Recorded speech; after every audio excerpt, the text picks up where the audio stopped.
malícia é tudo que a boca come. Pastinha já foi à África.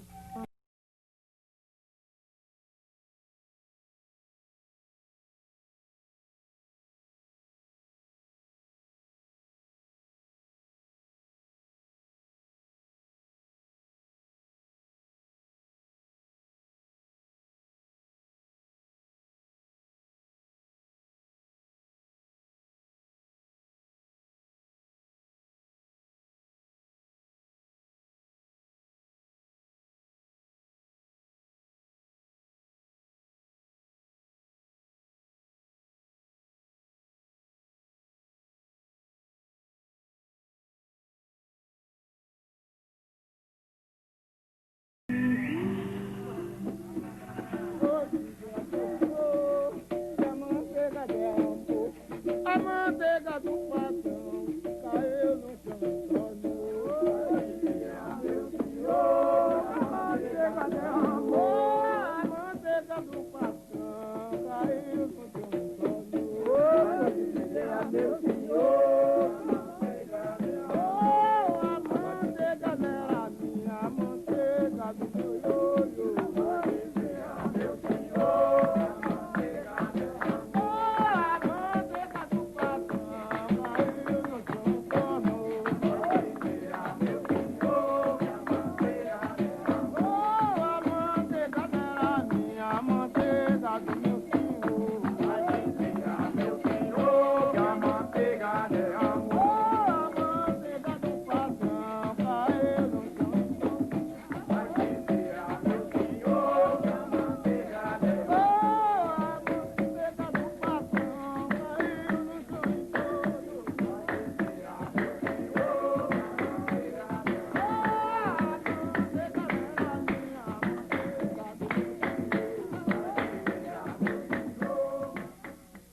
A sua capoeira é você. Não existe nada fora de você na capoeira.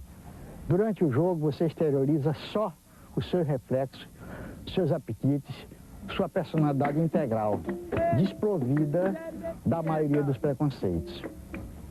Essa individualização da capoeira permite a quebra de todos os bloqueios, porque deixa de existir toda a superestrutura social, cultural, educacional, que nos impede de nos manifestarmos todos os complexos, e a pessoa fica livre, livre como um anjo, livre como um vento. E como o vento, ela é a expressão da verdade.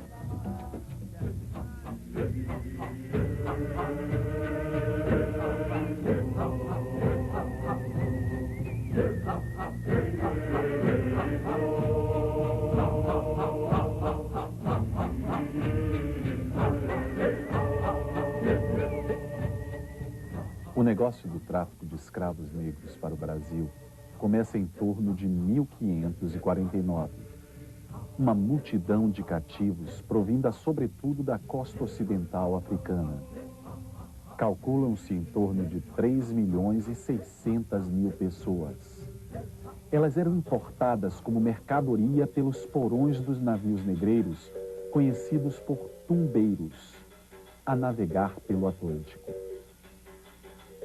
O mercantilismo ultramarino, lucrativo comércio de especiarias, movimenta a transmigração forçada desses acorrentados como método produtivo clássico da escravidão. Inicia, assim, a infeliz diáspora africana com uma enxurrada de deserdados de línguas distintas, religiões dissemelhantes e costumes variados. Na Bahia, 3 etnias se destacam: os negros banto e daomeanos com linhagem jeje e os iorubás, povo nagô. Trilogia civilizatória transplantada para a praiana urbe de Salvador, emergente metrópole colonial lusitana com promessas de riqueza e usura. Depois, se instalando na região do Recôncavo, ambientada na luxúria dos canaviais, cajueiros e manguezais. Esta mão de obra era composta por um turbilhão de culturas. De início vieram jeje, gente doce, acomodada e rústica. Depois os banto, pessoas unidas que aportaram com vitalidade triunfadora, beleza nos traços do corpo, saliência no caráter inquieto e abundante vigor de sexo. Os cativos, condenados à opressão, viviam dispersos e sofriam de banzo, a saudade que mata. Com a lenta e dolorosa passagem dos anos, eles vão se incorporando ao trânsito escorregadio entre a senzala e a casa grande. O preto, recém-chegado, denominado de boçal, ainda com o coração na África, com o tempo passa a se chamar de ladinho, já com pé na América. E é nesta nova circunstância que inicia a preparação da sua possível sobrevivência. Isto se dá pelos processos de adaptação, integração e da reorganização no mundo novo, terra de branco, como designava o nativo. O colonizador lusitano, ao conquistar a zona tropical que os índios chamavam de Pindorama, inaugura o seu poderio com um olho temeroso e o outro bem aberto para os perigos ao seu redor. O fidalgo Reinol, obediente às exigências do perverso sistema escravagista, observa desconfiado as primeiras sementes das discretas rodas de vadiação do Capadócio. À distância, essa contradança germina sob suspeita nas cabanas, mas vai se expandindo com cautela e de forma subterrânea. Nesse terreiro de injustiça social, desabrocha a miscigenação. Índios brancos e negros fundam e tecem a formação do povo brasileiro. Uma raça mestiça que interage na pele, no osso, no sangue e na maneira de ser. Uma multicultura gerada no pêndulo que oscila entre o domínio e a entrega. Uma convivência suspensa no intervalo da violência e do dengo cestroso. Um convívio secular que percorre a estupidez do mando e o afago em segredo. Refazendo-se cada dia e misturando-se cada noite, porém numa qualidade de confronto disfarçado. A preservação da identidade cultural do homem escravizado se dá no escondido, na penumbra, no disfarce. Meio oculto, quase invisível, legítimo simulacro, revelando o prenúncio de uma ágil irreverência velada que se insinua pela sombra da manha e a réstia do fingimento. Uma ameaça enganosa, confundindo ou enganando sempre. Vence-se pela falsidade. Eis o lema do desafio. Toda rede de transmissão das crenças e costumes se opera debaixo de segredo, nas malocas ou nos matos roçados que os indígenas apelidavam de Caapuã-eira, vocábulo tupi.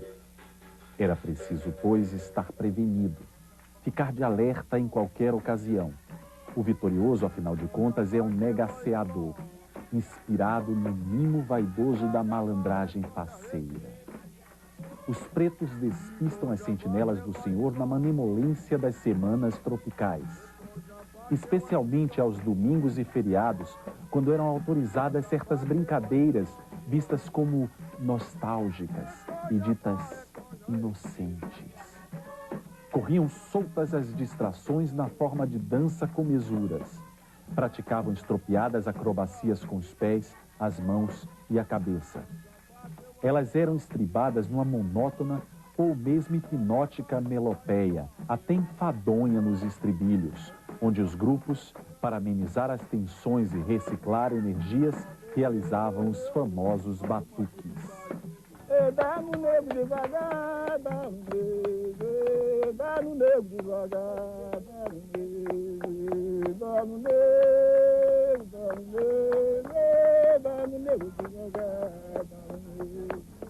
A diferença é que o batuque é de um para o outro, mas é uma coisa dura, não pode ser uma coisa assim, é um duro mesmo, que o batuque o senhor tem que preziar. Esses dos pés, um pé poia, o outro não poia.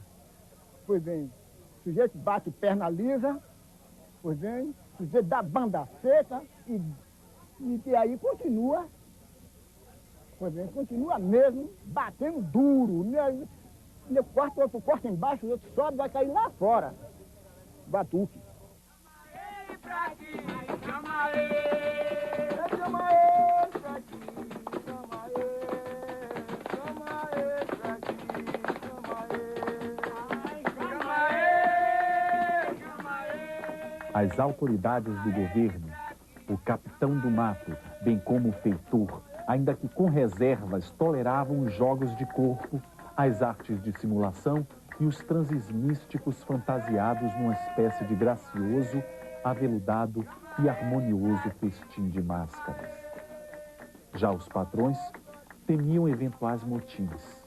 Aos poucos crescia o receio de que, no meio daquela euforia contagiante, da agitação convulsiva, porém sob controle, estivesse gerando a consciência de uma conformação de identidade étnica.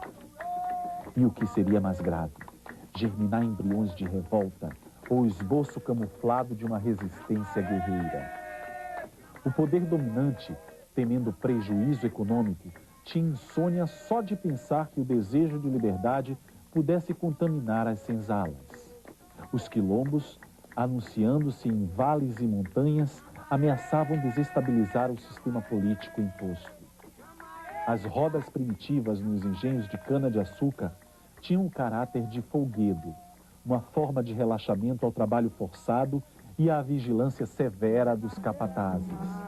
A carnavalização como válvula de escape às torturas no pelourinho ou ao pavor de outras punições. O suplício e o desprezo despertavam a ideia fixa de fuga. O sonho dourado do negro era ser um quilombola. Quando este anseio se tornava impossível e crescia a saudade das longínquas palmeiras de África, aí ele se dobrava em quebrantos pela urgência do esquecimento. O cativo, então, afogava o seu pranto e a sua nostalgia de excluído nas diversões, nos desregramentos lúdicos regados a aguardente com mel cabaú. Era um modo de despistar o capanga e aliviar a dor. Um elixir mágico para as duras tensões de quem pega no pesado, de quem não larga o batente, faça chuva ou faça sol. Sendo o brinquedo do trabalhador braçal nas capoeiras afastadas, um divertimento domingueiro. E a vadiagem não representava um enfeite de simpatia ou de agrado, mas sim uma força ativadora de energia dos contendores. O impulso era de brincar sem trastejar, brincar com fôlego de gato até que os corpos do atacante e do adversário se esbaldassem. Os bambas na arte graciosa de batucar se manifestavam nos bumbás das festanças, em especial no chamado ciclo do boi. As toadas, acompanhadas ao som persistente das palmas nas mãos e nas coxas, invadiam os terreiros batidos, ambientes de preferência abertos para os movimentos livres. E essas regalias, com o passar do tempo, vão sincretizar-se às celebrações cristãs do Natal, Ano Bom, Dia de Reis, no momo carnavalesco e nas festas de largo da velha Bahia. Quem me levou para a capoeira foi a vontade de ser valentão. Eu queria ser valentão, porque eu sou da geração dos valentão. Meu pai era primo do besouro de Santa Amaro, aquele besouro que contam tanta coisa dele aí, mas eu não conheci ele. De vez em quando havia uma disputa, os capoeiristas eram espancados, como os candomblés eram arrebentados, e esse grupo, esses homens do povo, eram tidos pela elite, pela sociedade dominante, como não párias, mas como gente de terceira classe. Todos eles tinham um símbolo de guerreiro, tanto inconformados, anarquistas até, eu diria, de certa forma, mas não heróis legendários. Eram homens cuja vida e morte tinham importância muito, eu diria, superficial. Matar e morrer para eles é um componente, eu diria assim, eu diria até natural. Você ouvia esses homens falarem, eu não sei como é que o capoeirista hoje, se há esse espírito ainda legendário de super-homem, eu diria até. Os capoeiristas são uma espécie de super-homem. Mas com um tipo de linguagem muito curiosa, que era uma linguagem de arte. Porque a capoeira é uma dança, é uma coisa criativa. Nas manifestações do tipo de capoeira, o entrosamento das figuras, um que joga baixo, outro que joga alto, você me tem, é uma arte, é uma construção, para mim é uma escultura viva. Hoje as mocinhas, as moçoilas, dançam capoeira, é chique você aprender capoeira. Isso, há 50 anos passados, é coisa de moleque, descarado, malandro, filha da puta, escória. A capoeira tem negativa, a capoeira nega, a capoeira é positiva, tem verdade. Negativa é fazer que vai e não vai. E na hora que o nego mais espera, o capoeirista vai, entra e ganha. E quando ele vê que perde, ele então deixa a capoeira na negativa pro camarada para depois então ele vir revidar. O capoeirista corre. E ai daquele que correr atrás do capoeirista. E o camarada corre atrás dele, o que é que deu a ele para guardar? Tem alguma coisa na mão dele? O capoeirista corre porque não quer matar. O próprio corpo é a percussão vibratória da cadência rítmica que varia entre a lenta delicadeza e o rude repicado. O ritual precede a luta. Por trás do silêncio de cada combatente, impera o respeito mútuo. É quando se faz a guarda do corpo e se espera a aprovação do orixá. Em seguida, bamboleia um doce momento de sossego prazeroso, mas que avança aos poucos para uma crescente excitação, quase um transe. Uma exaltação de golpes e contragolpes que cortam o ar sob a batuta do truque afiado, rolando assim puro ilusionismo coreográfico que separa a fronteira entre o ataque e a defesa pessoal.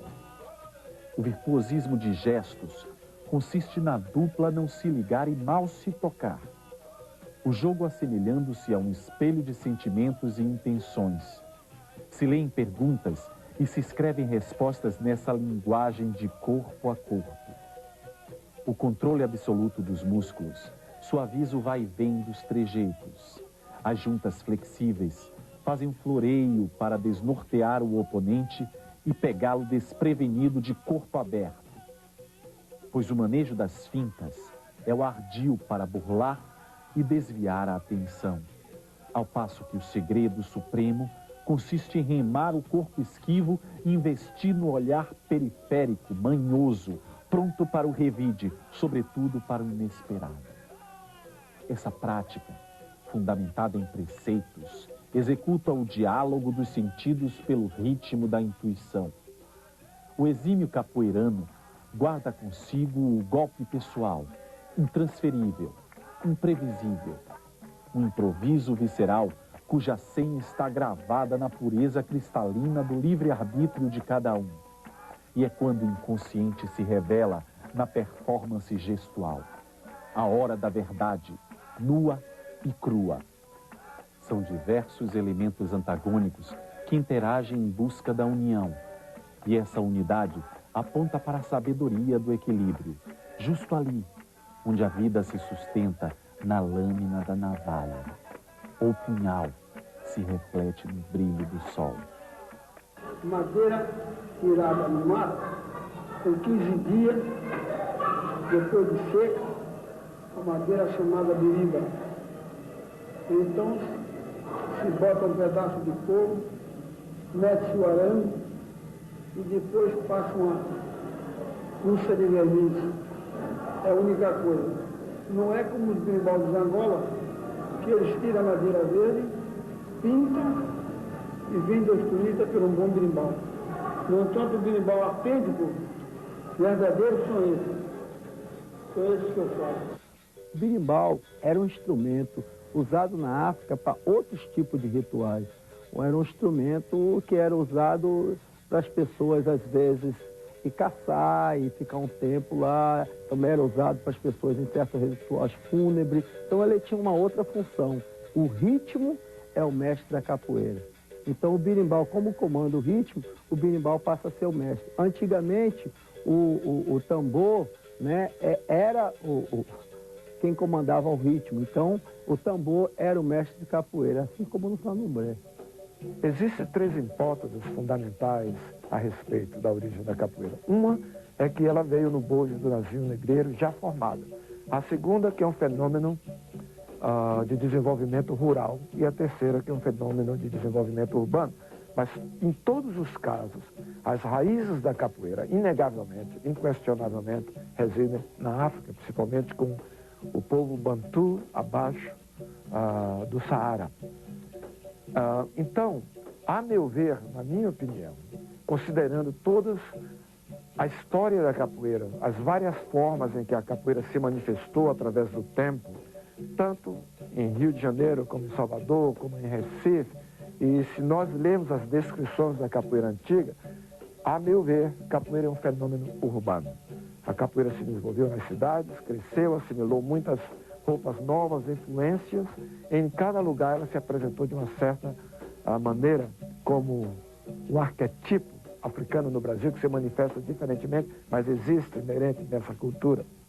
E vai ver que a propagação da capoeira se deu por via marítima, onde havia portos, em que existe uma população portuária representada por marinheiros, carregadores, estivadores, arrumadores, homens de força, e que dentro do recôncavo baiano ficavam sujeitos ao ciclo das marés. Então, nesse período entre a maré cheia, pré-mar, e a vazante, o carregador fica sem fazer nada. E eu não conheço jeito nenhum de baiana, que não está fazendo nada, não está bebericando e batucando. Os índios, eles tinham duas formas, duas técnicas de agricultura, conhecidas como a coivara e a capoeira. A coivara consistia na queima do mato após a colheita. Após essa queima, ou algum tempo depois, eles fazerem o replantio. Será coivara. A capoeira, eles cortavam o mato ralo, mas eles não queimavam os restos da colheita. Eles deixavam um tempo para depois eles fazerem o replantio naquele espaço que eles chamavam de capoeira. E nesse mesmo espaço era onde os escravos eles praticavam o ningolo. Ora, sempre houve uma dificuldade do colonizador, dos senhores de engenho, de entender a língua dos povos escravizados, no caso aí dos africanos. E eles chamavam a prática que os escravos estavam fazendo naquele local, eles chamavam pelo nome que tinha o espaço físico, capoeira. O ningolo é uma dança ritual da tribo dos Mucope, em Luanda, Angola, que dois jovens disputavam pela moça durante a iniciação, né?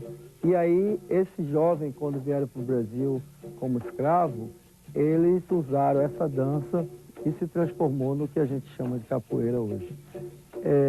Mas hoje em dia, com algumas outras pesquisas que eu tenho feito e vários outros lugares que eu tenho pesquisado, eu descobri que não é simplesmente o ningolo, né, que é parte da capoeira. Para mim, hoje em dia, vários tipos de lutas, principalmente entre o povo banto, que chegou aqui no Brasil e elas se fundiram e transformou no que a gente tem como capoeira. Porque a gente vai ver que em vários outros países, né, como Martinica, como Cuba, inclusive na Colômbia, né, todos os lugares que foram, o povo africano foi para lá como escravo, a gente vai encontrar essas pequenas formas de dança e luta que é muito parecido com o que a gente chama de capoeira aqui no Brasil. Como o próprio mestre Pastinha colocava, que a influência direta da capoeira está dentro do samba de caboclo, as pegadas do caboclo, é chamado as piculas, que eram os dribles de corpo para poder enganar os adversários. Temos a inteligência marcante do negro, onde ele sempre foi estrategista para poder conseguir sobreviver. Ele sempre criou artifícios para poder enganar toda uma situação e se manter vivo no espaço. E temos também a ginga malandra do índio, ou a ginga malandra do português, do fadista, que é o cara, aqueles elementos que viviam nos portos, inclusive os introdutores da arma branca na mão do capoeira. A gente sabe que a navalha, que foi uma das armas mais poderosas que o capoeira tinha, além das suas pernas, suas cabeças e seus braços, era a navalha. gente acompanhava eles dia a dia. A capoeira moderna é uma coisa mais sociável, uma coisa menos negra. Enquanto a capoeira antiga era uma capoeira mais brigadora. Eles estavam se preparando para sobreviver nesse meio hostil. Essa é a influência maior do negro dentro da capoeiragem. E do índio, esse se perdeu com o tempo porque ele ficou na mata. Agora, o mestiço, esse sim, esse foi o responsável pela transformação da capoeira. De uma capoeira brigadora, violenta, combativa, para uma capoeira sociável. Essa capoeira doce, meiga que a gente tem hoje, principalmente no que se refere à capoeira Angola, que é uma coisa lúdica, é só poesia. Meus avós tinham várias origens. Eram negros, eram mulatos, eram brancos e eram índios. O pai de meu pai, ele era caboclo, era índio fechado. A mãe de meu avô era escrava ou forra. A mãe de minha mãe era filha de italiano. A avó de meu pai era portuguesa. E eu sou o quê? Eu sou brasileiro, eu sou mestiço. Então, eu defendo a minha origem brasileira. E essa é a origem da capoeira. A Bahia, ao mergulhar na decadência de pioneira metrópole colonial, perde o epicentro das decisões políticas, mas assume, com tranquilidade, a lenta condição de província. A capoeiragem, longe dos saraus senhoriais, vai fincando sua raiz à sombra dos sobrados e mocambos, ligando com esforço a tradição do prazer com o suor da labuta no dia a dia. Uma herança transmitida pela oralidade e enriquecida por descendentes de avós negros. Ensinada como arma secreta, o ritual de proteção aplicado na competição amistosa de satisfação e exibido no orgulho de africano liberto. Capoeira na Bahia é folga, camaradinho. Como também campo de luta e militância dos afamados mestres em soltas e negaças que cantam os corridos antigos. Roda de moleque a desconfiar da cólera do senhor ilustre. Ali, onde o praticante aprecia o espaço aberto, arejado, e o jogo costuma desenrolar numa casa de supapo, na porta da quitanda ou numa venda de cachaça, com um largo bem em frente. Aí se safa, se embriaga e se tagarela sem hora para terminar.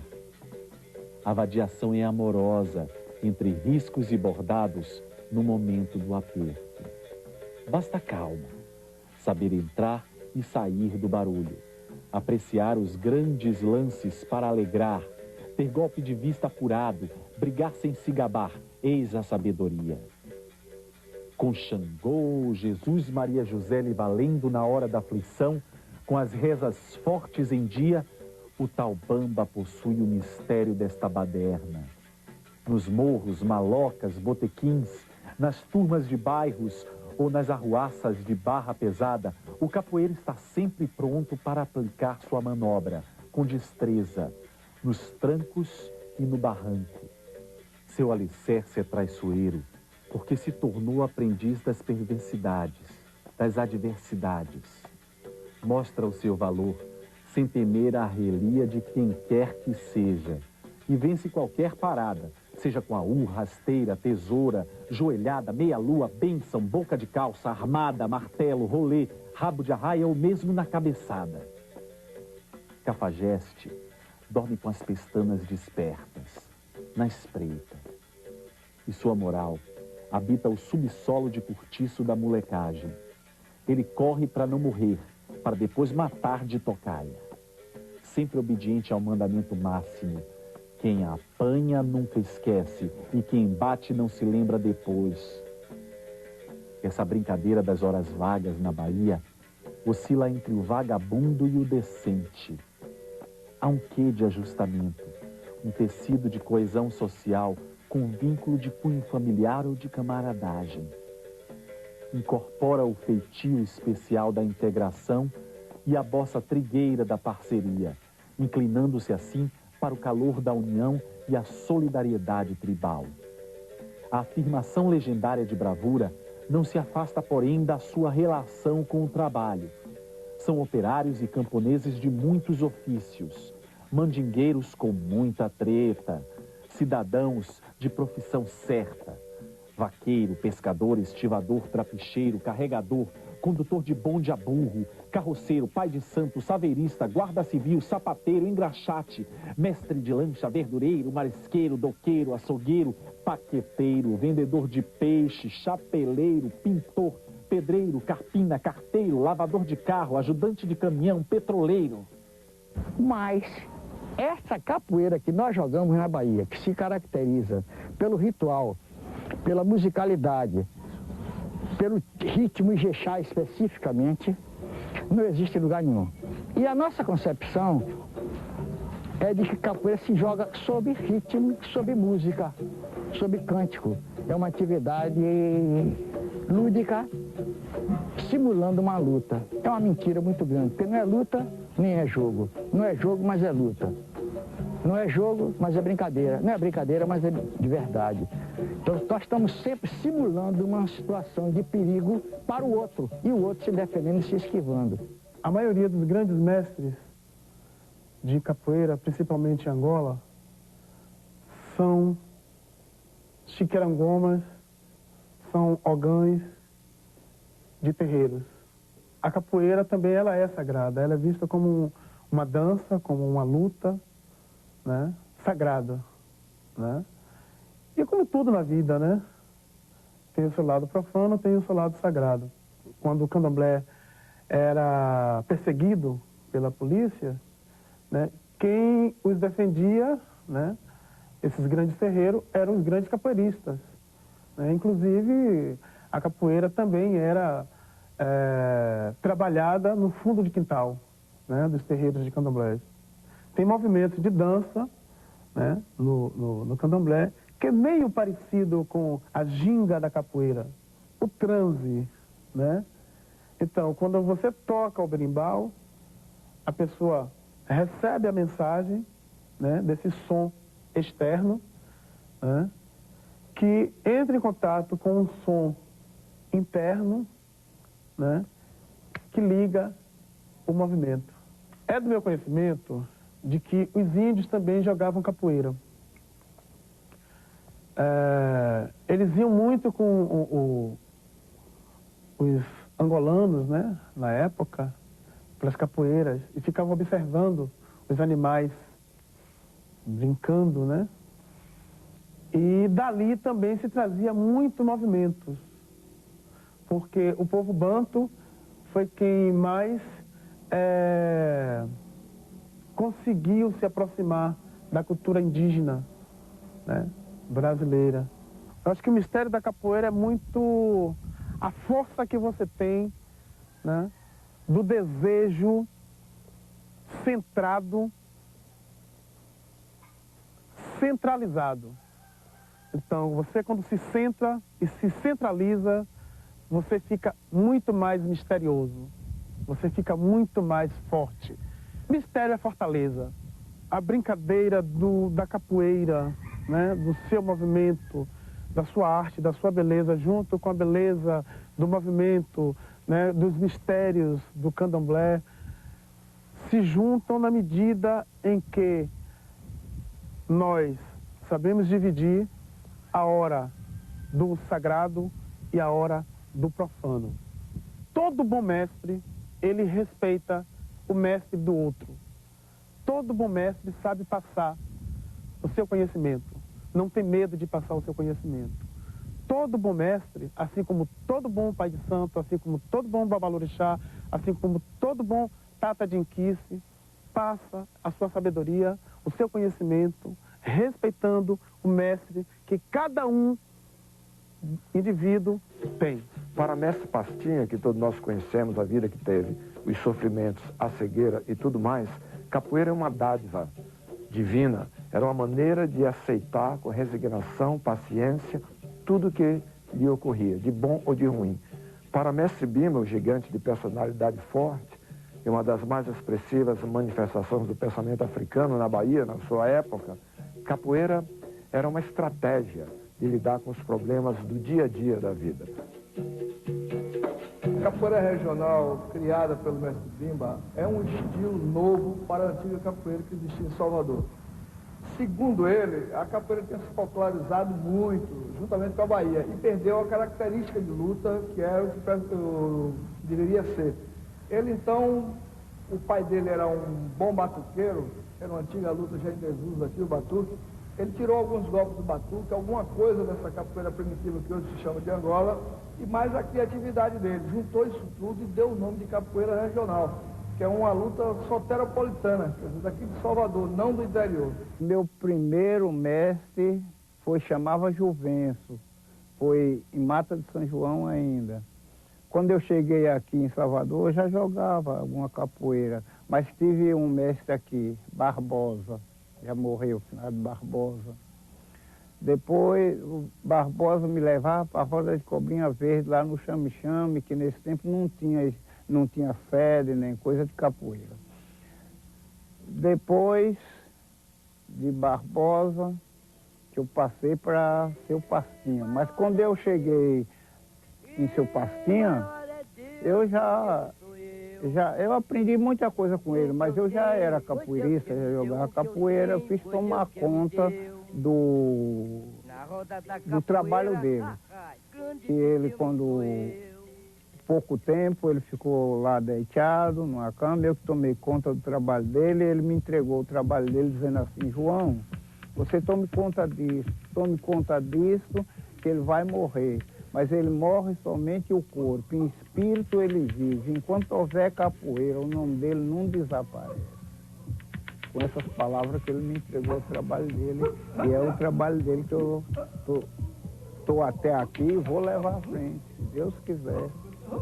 Porque eu não quero morrer, eu já estou confirmado de vida eterna, e lá no paraíso eu quero estar lá brincando minha capoeira também. A primeira coisa que minha pastinha me ensinou era o jogo de braço. Era a primeira coisa. E aí comecei a treinar, depois caía para um lado, caía para o outro. Ele dizia: olha, se você não tiver boa ginga, você não é um bom capoeirista. Você olha dentro do olho. E realmente ele começou a me ensinar. E depois de uns 2 ou 3 meses, eu aí desci lá para o Pelourinho, para o Centro Esportivo de Capoeira Angola, o SECA. E comecei a treinar, como ele ensinava. Ele primeiro era na ginga.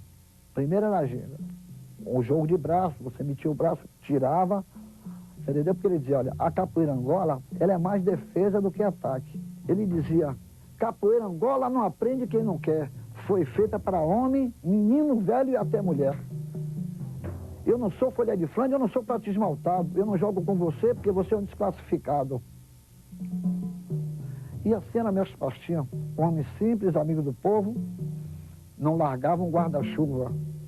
Podia estar chovendo, fazendo sol, estava mestre Pastinha com o seu guarda-chuva.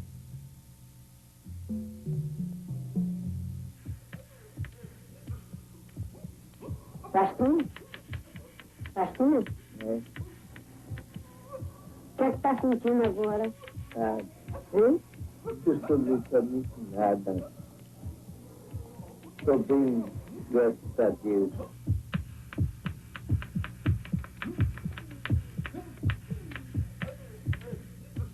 Vamos ouvir agora o hino da capoeira regional da Bahia, tocado pelo mestre Bimba.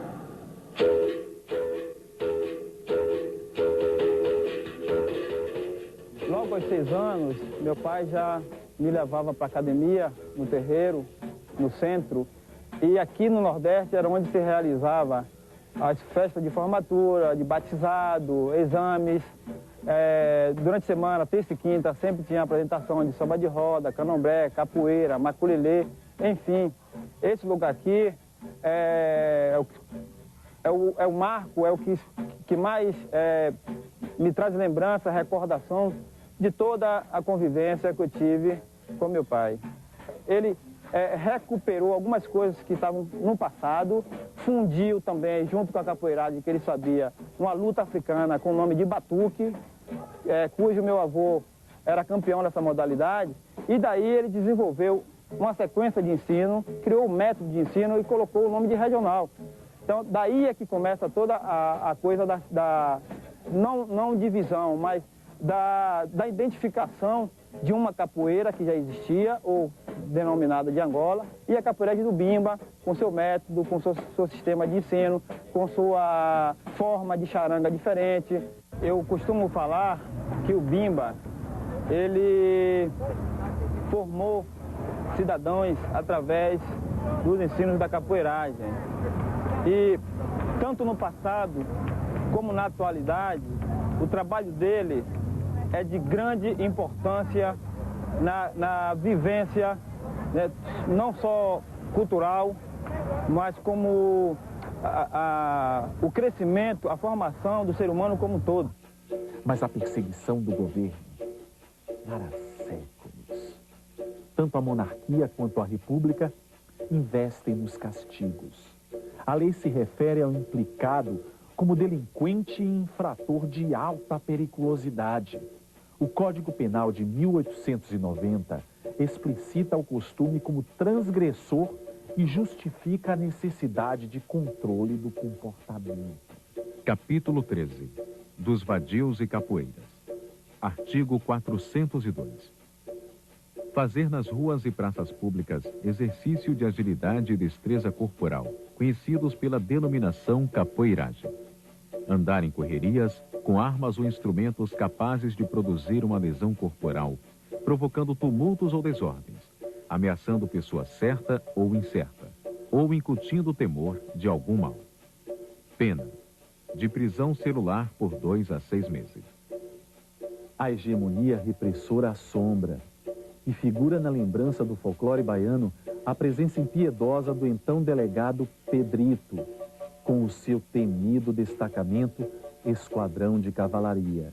Isso na segunda década do século XX. A ordem expressa para a polícia era de suprimir ou arquivar no esquecimento a capoeira e o candomblé. A desobediência implicava amargar no chilindró das casas de correção. Apesar do terror, a vadiação insiste pelas ladeiras e pelos becos, em cada freguesia, por todas as praias e alguns sítios afastados. Eles atacam no cais do porto, agitam a invasão do corta-braço da Vila Nova Perovais, sobressaltam o terreiro, a Sé, Baixa dos Sapateiros, Coqueiros de Água de Meninos, Itapajipe, Santo Antônio Além do Carmo, Rio Vermelho e Itapuã. Alarmam as ruas do Passo Taboão e dos Capitães. Resistem na Estrada da Liberdade, mas seu ninho de cobra mesmo era na zona do Mangue Cais Dourado, passarela do álcool de marinheiros e soldados da polícia.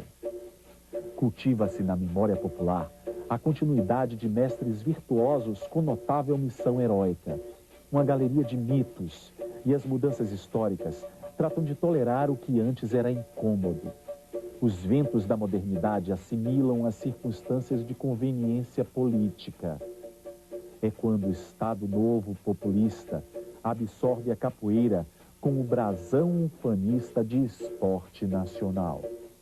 A elite do poder passa de inimiga à condição de cortesã.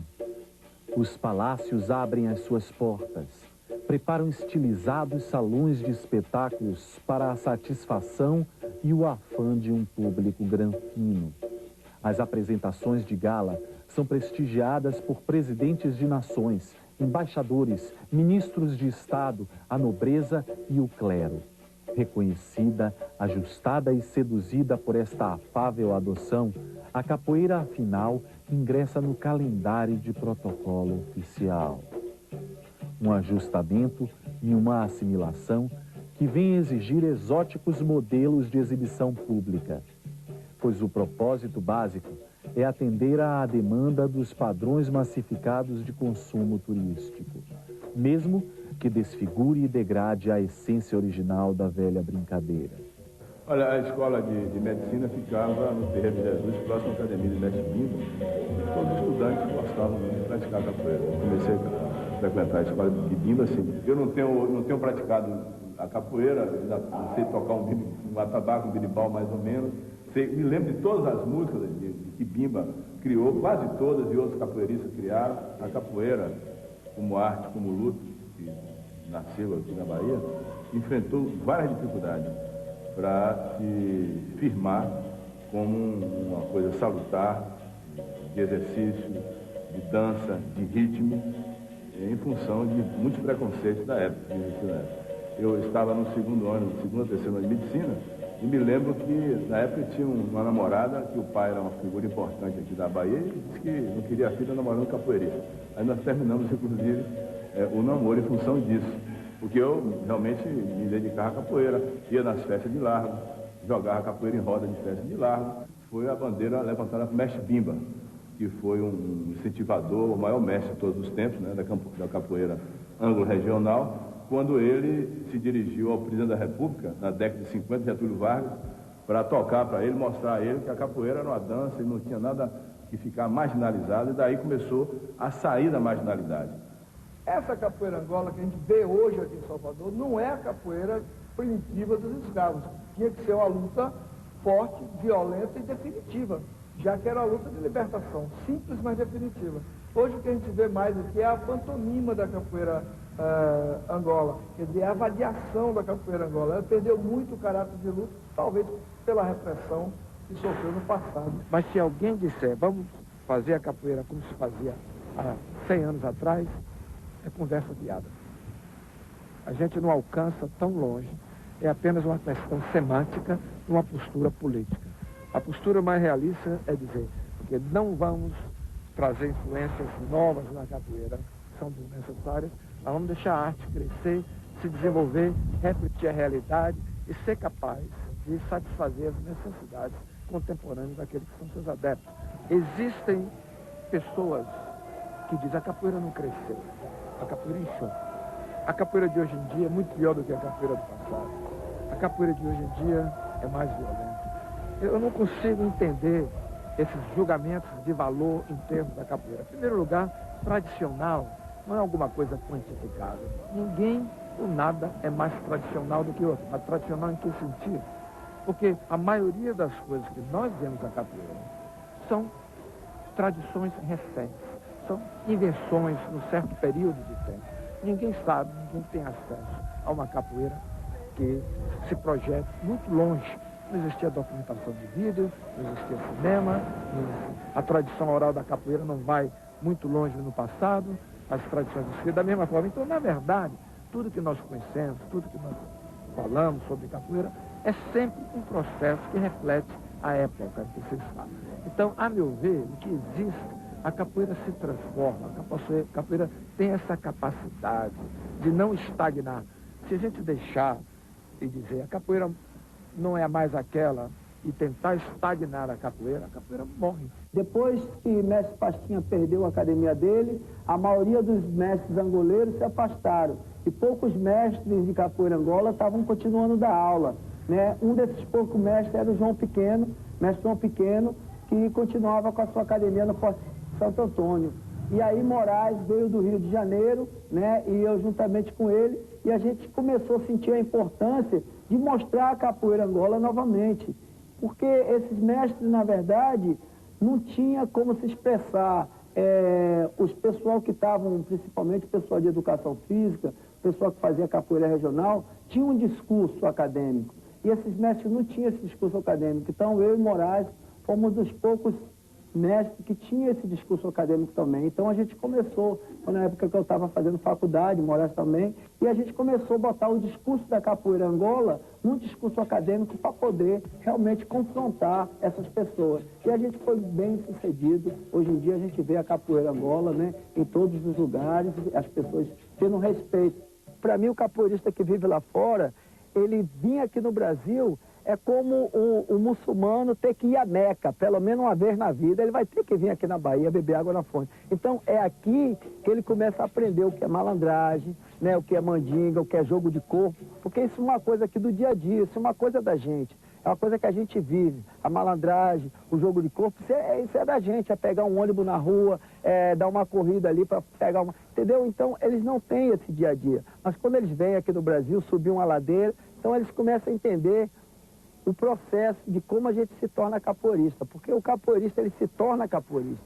Você não simplesmente aprende a capoeira, você se torna um capoeirista. Não fico mais de um ano fora do Brasil. Eu tenho que vir aqui, eu tenho que viver aqui, eu tenho que sentir essa energia. Porque, na verdade, lá você é como se fosse uma esponja, né? Então as pessoas estão retirando tudo de você, né?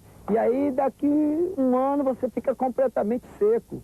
E aí quando você volta aqui no Brasil, é que quando você consegue pegar toda a sua gama, toda a sua energia, todo o axé. Na época da Bossa Nova, eles ficaram muito interessados pelo swing, pelo o ritmo, que era bem diferente, bem particular do brasileiro. E a capoeira entrando nos Estados Unidos, ela não só é divulgada dentro do país, como ali tem todos os meios, né, todos os focos assim, da mídia internacional, ela sai primeiro pelos Estados Unidos. Então, em particular por Nova York, onde eu moro, se você for conversar com pessoas que já estão fazendo capoeira há mais de 10 anos lá fora, ou não diria 10 anos, não só isso, mas vamos dizer assim, por 2 anos, elas conhecem, elas sabem muito mais da história da capoeira do que um brasileiro que já começou há 2 anos, no mesmo tempo de capoeira. Ela sabe da história do Brasil, ela sabe da geografia. Então, são povos assim, que eles são interessados, não só no que condiz a ele no imediato, que seria uma aula de capoeira, mas ele quer saber de onde que essa arte veio. Então, eu acho que se o brasileiro não começar a estudar, a se preocupar nesse aspecto, ela não vai ser destruída lá fora. Ela pode ser destruída aqui dentro. Temos a capoeira em quase todos os continentes. Temos na América do Sul, na América do Norte, na Ásia, na Europa, na África. Agora levamos a capoeira de volta para a África. A capoeira, ela atrai os povos diferentes, assim, todo mundo, pela espontaneidade da capoeira, pela plasticidade dos movimentos, pela criatividade que o capoeirista traz nas rodas de capoeira. Você vendo um jogo de capoeira, parece que a coisa é coreografada. A partir do momento que eles entendem que aquilo não é coreografado, então já se vem a surpresa e o desafio de como fazer isso, como aprender isso. Essa euforia, através da linguagem, das artes plásticas, fez com que tivéssemos a necessidade de incorporar a linguagem que era internacional, sei lá, universal, das artes visuais, nós adaptássemos ela ao local, à cidade. Era o toque da nossa infância, da nossa puberdade, dos nossos folguedos, da nossa boemia. É isso aí. E começamos, então, lentamente a frequentar. Alguns artistas escolheram se aproximar dessas fontes populares de origem afro-baiana, especialmente. Eu utilizo os elementos da minha volta, do meu meio, da minha cidade, como um componente temático. Como eu posso não usá-lo também para exercitar o domínio da própria forma. É isso aí. Então, esse excesso de folclore é tão pernicioso como a ausência total dele, ao meu modo de ver. Estou dando agora a mensagem a vocês. É isso aí.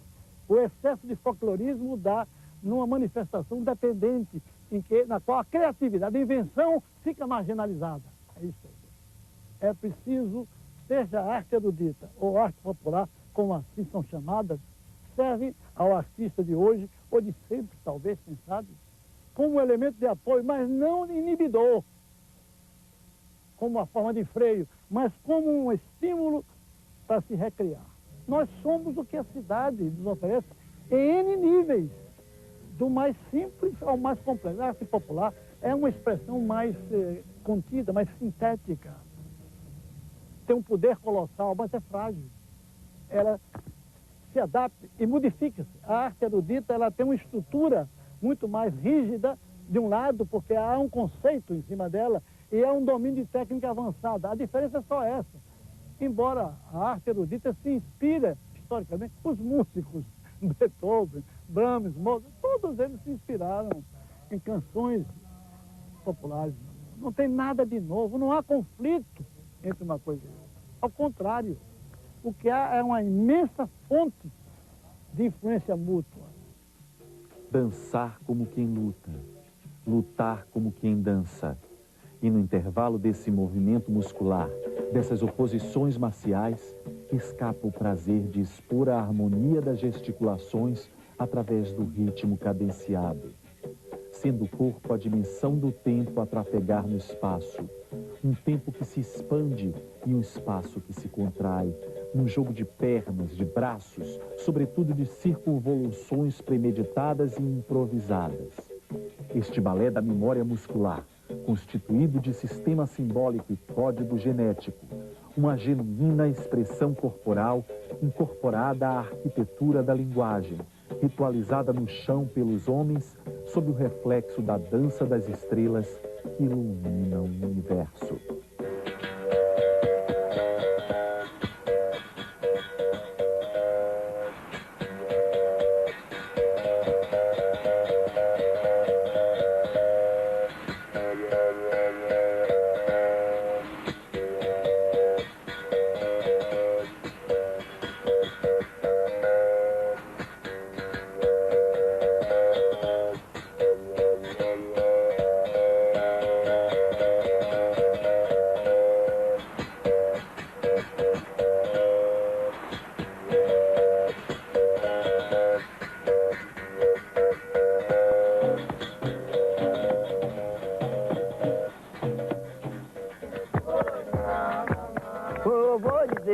Meu senhor, que a manteiga derramou, mas a manteiga não é minha, oi, ai, a manteiga é de ioiô. Eu vou dizer a meu senhor, que a manteiga derramou, mas a manteiga não é minha, oi, ai, cai no chão e derramou. Eu vou dizer a meu senhor, que a manteiga derramou, mas a manteiga não é minha, oi, ai, a manteiga é de ioiô.